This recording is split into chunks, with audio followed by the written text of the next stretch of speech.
Hi everyone, I am going to show you how to sign in into your iCloud account through your iOS device. So for that, first you need to go and click on Safari. So here click on Safari icon and you need to search for iCloud.com,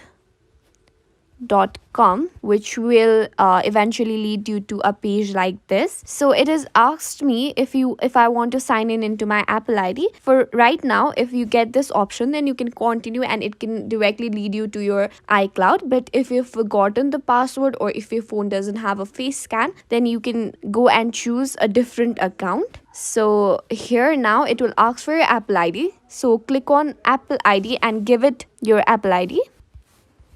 I have provided mine.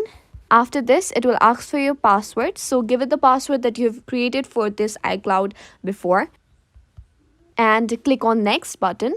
And it will ask you if you allow or not allow the app to make any changes. So I'm going to allow it. And here it provides you a verification code. So you need to give it the verification code. And after giving it the verification code, it will again ask you if you trust this browser or not. If you do not trust, give it do not trust, and if you trust, then just click on the trust button. And now you're simply inside your iCloud. It is very simple, and now you can access everything: your mail, photos, iCloud Drive, notes, reminders, and you can find your iPhone. Thank you.